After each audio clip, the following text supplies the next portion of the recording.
Hello students, I Dr. Anita Pandey from Shri Shankaracharya Mahavidyalaya, Jinwani, Bhilai. Today I am going to explain about Indian Contract Act 1872. This is the most important part of business regulatory framework. It is in Unit 1. So Indian Contract Act depends upon two things. First one is agreement. What is agreement? It is defined in section 2E. So according to section 2E, every promise and every set of promises forming consideration for each other is an agreement, where promise is an accepted offer. That means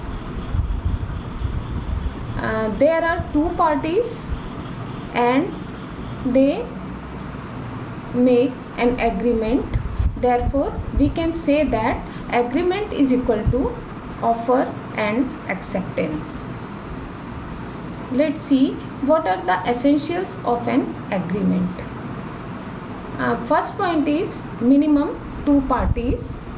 For an agreement to be reached or made, minimum two parties should be involved or should be there.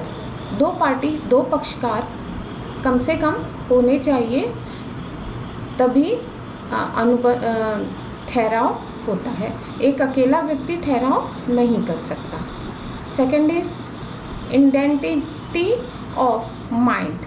There must be conscious at Adam, i.e. the parties must agree about the same thing in the same sense. मतलब ये है कि एक ही भाव और एक ही विचार होने चाहिए. दो पार्टियां अगर अलग अलग भाव रखते हैं या कुछ अलग उनके अंदर अंडरस्टैंडिंग नहीं होती और वो कुछ डिफरेंट चीज़ सोचते हैं तो वहाँ पर एग्रीमेंट नहीं होता. Promise. What is promise? Promise is a necessary part of an agreement. When a proposal is put on some other person and he accepts it, that is called promise. There can be a promise to do or not to do something. For example, यदि A B से कहता है कि मैं तुमको 500 रुपये देता हूँ लेकिन तुम ये शहर छोड़कर नहीं जाओगे, तो यहाँ पर ए बी को प्रपोज़ल रखता है शहर छोड़कर ना जाने के लिए, अर्थात किसी काम को ना करने के लिए.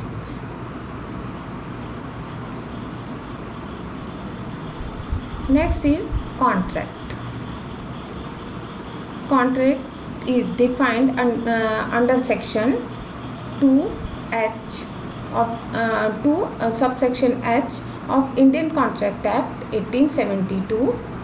An agreement enforceable by law is contract.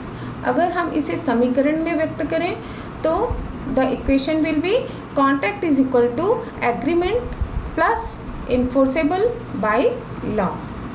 So all contracts are agreement as unless there is an agreement, there can't be a contract. For example, यदि मान लीजिए कि दो पर्सन आपस में किसी बात के लिए ठहराव करते हैं, वो ठहराव अनुबंध कब बन सकेगा? जब उसको कानून के द्वारा इन्फोर्सेबल कराया जा सकेगा. मान लीजिए कि दो पर्सन ये बोलते हैं कि हम किसी के यहाँ चोरी करने जाएंगे, तो ये ठहराव तो हुआ लेकिन चोरी करने के लिए कानून हमको इजाज़त नहीं देता, इसलिए चोरी करने का काम गलत है, अतः ये कॉन्ट्रैक्ट नहीं बन सकता. इसी तरह से एक company, for example, a company proposes to sell spare part to B company for rupees 30,000 and B company accepts this offer. This is called this will be a contract because it is this proposal or this agreement is enforceable by law. However, all agreements are not contract, as agreements are of various types such as social, religious, etc. Social, for example ए ने अपने friend को अपने यहाँ खाने पर invite किया, तो ये और उसके फ्रेंड ने उसको एक्सेप्ट कर लिया कि वो संडे को 12 बजे उनके यहाँ लंच पर आएगा। अब अगर मान लीजिए कि उसके फ्रेंड किसी कारणवश वहाँ नहीं जा पाता, तो यहाँ पर ये सोशल एग्रीमेंट होने के कारण ये इन्फोर्सेबल बाय लॉ नहीं होगा। इसी तरह से रिलीजियस में अगर मान लीजिए कि किसी ने दान देने के लिए कहा पर वो उतना दान नहीं दे पाया या किसी कारणवश वो कुछ भी नहीं दे पाया, तो भी उसको मजबूर नहीं किया जा सकता और ये कॉन्ट्रैक्ट नहीं बन सकता, वो सिर्फ एग्रीमेंट ही रहेगा। Therefore, all contracts are agreement, but all agreements are not contract.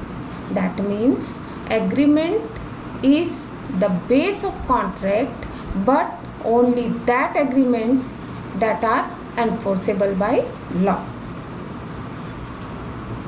Let's see essentials of valid contract. So, essentials of valid contract, first point is offer and acceptance. One party, एक party जो होती है वो offer देती है, दूसरा उसको accept करता है, और अगर वो इन्फोर्सेबल बाय लॉ है तो वो कॉन्ट्रैक्ट बन जाता है। इसलिए फर्स्ट जो इसेंशियल्स हैं वो हैं offer and acceptance. Second, intention to create a legal relationship. Legal relationship बहुत ही इम्पॉर्टेंट है एक वैलिड कॉन्ट्रैक्ट के लिए।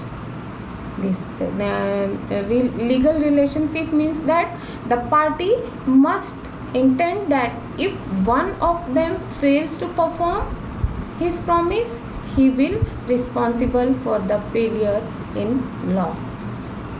Third is lawful consideration. An agreement must be supported by consideration, which should be lawful consideration. or some consideration, what do you mean by consideration? Consideration means something in return.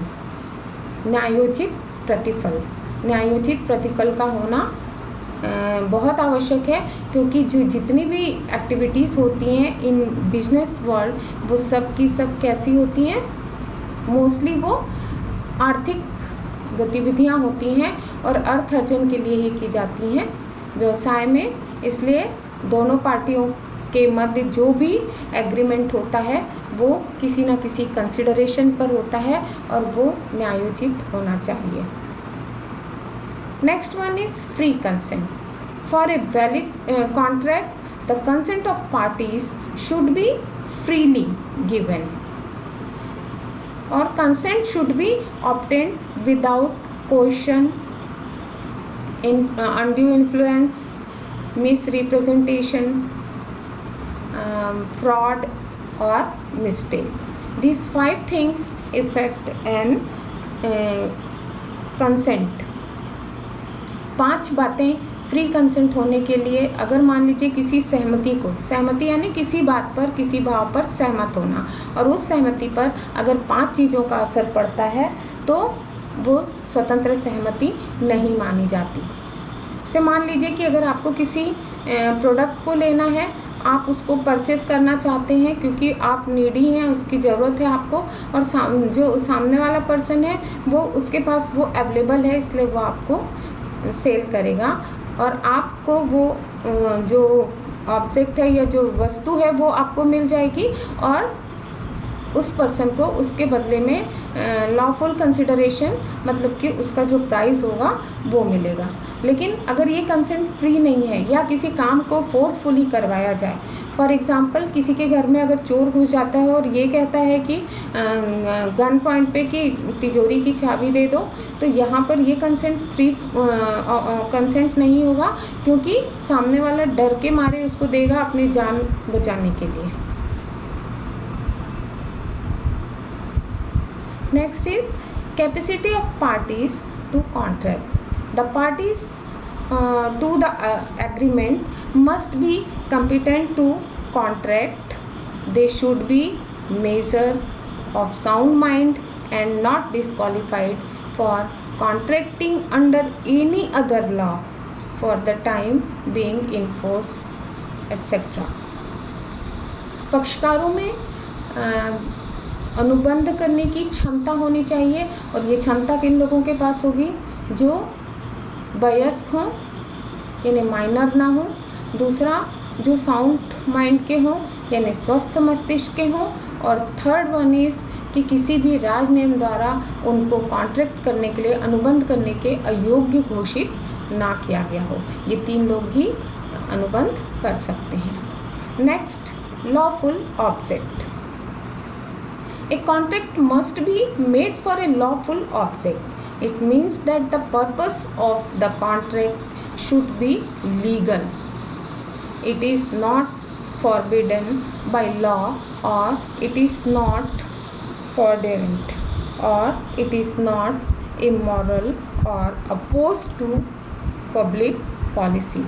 मतलब कोई भी ऐसा काम जो कानून इजाज़त नहीं देता या समाज के दृष्टिकोण से वो न्यायोचित नहीं है, या कानून की नज़र से छुपा कर किया जाता है, जैसे स्मगलिंग है। स्मगलिंग के लिए जो भी वो लॉफुल नहीं है, वो कानून से की नज़रों से छुपा कर किया जाता है, इसलिए वो गलत काम है। Next is not expressly declared void. It is also necessary that the agreement must be declared to be expressly void.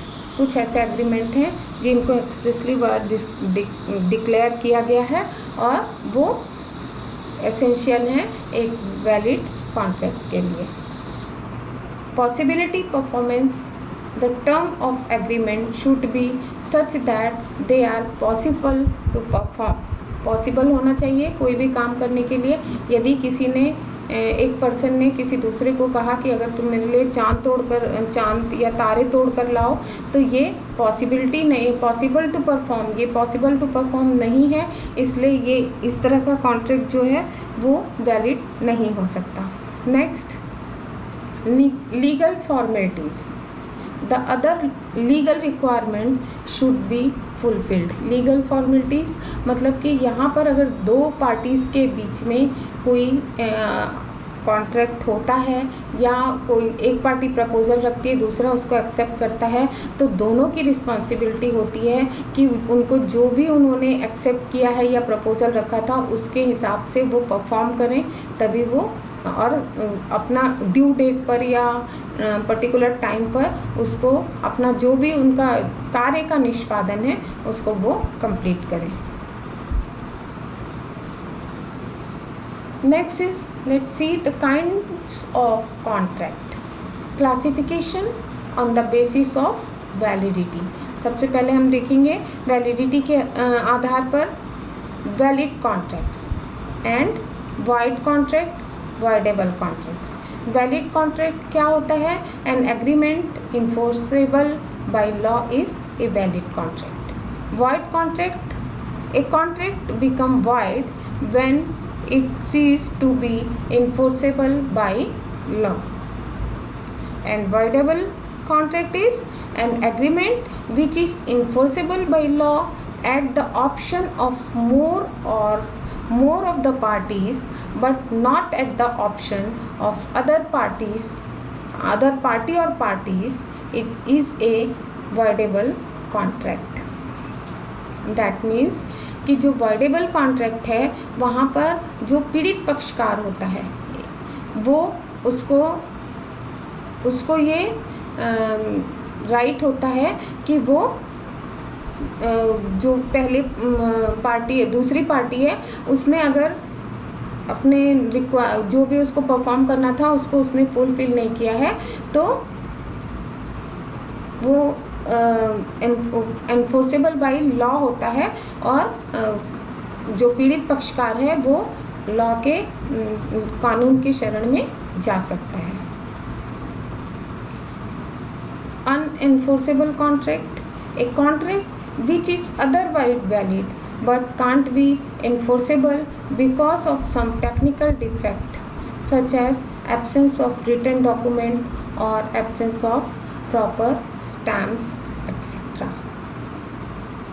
तो enforceable contract मीन्स कि अगर आप कानून के पास जाते हैं, कानून की शरण में जाते हैं, तो आपको प्रूफ देना पड़ता है, और अगर किसी बात का आपके पास प्रूफ नहीं है तो फिर वहाँ पर आप अपना जो भी आपके साथ गलत हुआ है उसको आप इन्फोर्सेबल बाय लॉ नहीं करा सकते, क्योंकि अगर गलत हुआ है तो उसका सबूत देना आपके लिए ज़रूरी है। Legal contract, an agreement to do an act which is prohibited by the law is an illegal contract. Illegal contract वो कॉन्ट्रैक्ट है जिसको कि कानून ने गलत घोषित किया है, या उस काम को करने से जो पब्लिक है उसके ऊपर रोक लगी हुई है। स्मगलिंग करना किसी को, या इसके बारे में हम बता सकते हैं जैसे अंडरवर्ल्ड की दुनिया होती है, वहाँ पर जो भी कॉन्ट्रैक्ट होता है वो सबका सब इल्लीगल रहता है, क्योंकि वो उसको इन्फोर्सेबल बाय लॉ नहीं करा सकते। उन लोग अपनी ज़बान पर ही सब करते हैं, क्योंकि उनका जो काम होता है वो उसको करने के लिए लॉ, कानून इजाज़त नहीं देता। Next, basis classification on the basis of formation. Basis of formation जो प्रकार हैं कॉन्ट्रैक्ट के, उसमें नंबर 1 सबसे पहले आता है express contract. And express contract is one which is made by words either spoken और रिटन। मतलब एक्सप्रेस कॉन्ट्रैक्ट जो होता है वो या तो शब्दों के द्वारा बोला जाता है या फिर उसको वो रिटन में होता है, मौखिक या लिखित दोनों हो सकता है। When one party makes the offer by words and the other party accept the same, it is called an express contract. For example, आप किसी दुकान में जाते हैं और आपको एक पेन ख़रीदना है। पेन की कॉस्ट आप पूछते हैं, शॉपकीपर आपको दिखाता है, आप पेन को पसंद करते हैं और उसका जो कंसिडरेशन है वो जितने की भी है, मान लीजिए 50 रुपीज़ की है, तो आप उसको पे करते हैं। अब आप पेन के ओनर हैं। तो यहाँ ये क्या था? एक्सप्रेस कॉन्ट्रैक्ट था। Implied contract, an implied contract is the contract created by conduct और acts of the parties and not by the words. For example, आप कहीं ट्रैवल कर रहे हैं, आप बस स्टॉप पे जाते हैं, बस में चढ़ जाते हैं, वहाँ पर आपको ये पता रहता है, वहाँ पे कोई पर्टिकुलर बताता नहीं है कि आपको कितना पे करना है, लेकिन आपको पता रहता है कि आप अगर यहाँ पर बस से ट्रैवल करेंगे तो आपको पे करना पड़ेगा, और जहाँ भी आपको उतरना है वहाँ तक का जो भी रेंट होता है, किराया होता है, ट्रैवलिंग रेंट, वो आपको पे करना है। इसी तरह से आप होटल में जाते हैं, वेटर आपको जो आप ऑर्डर करते हैं सब ला देता है, लेकिन आपको ये पहले से पता होता है, ये अंडरस्टूड होता है कि आपको उसके लिए पे करना है। तो इस प्रकार के जो कॉन्ट्रैक्ट होते हैं वो एम्प्लॉयड कॉन्ट्रैक्ट होते हैं। Then third one is quasi contract. It is a contract in which there is no intention of any party to make a contract but the law imposes a contract. यहाँ पे किसी भी party का ये intention नहीं होता है कि वो कॉन्ट्रैक्ट करें, बट लॉ के कारण उनको वहाँ पे लॉ इन्फोर्सेबल होता है और वो कॉन्ट्रैक्ट करना पड़ता है।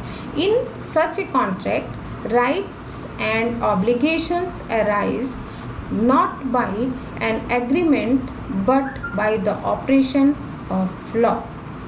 फॉर एग्जाम्पल कॉसी कॉन्ट्रैक्ट क्या है, मान लीजिए कि आप कहीं जा रहे हैं और आपकी वजह से किसी का नुकसान हो गया, तो यहाँ पर वो पर्सन आपको उस पर्सन की नुकसान की जो भरपाई है वो तो करनी पड़ेगी, और ये एक कॉन्ट्रैक्ट हो जाता है। फॉर एग्जांपल आपने अपनी गाड़ी से किसी को गिरा दिया, उसको चोट लगी, तो एटलीस्ट उसके इलाज का खर्च तो आपको देना पड़ेगा। तो कॉसी कॉन्ट्रैक्ट इस तरह से उत्पन्न होता है। Thank you. आज के लिए इतना ही काफ़ी है।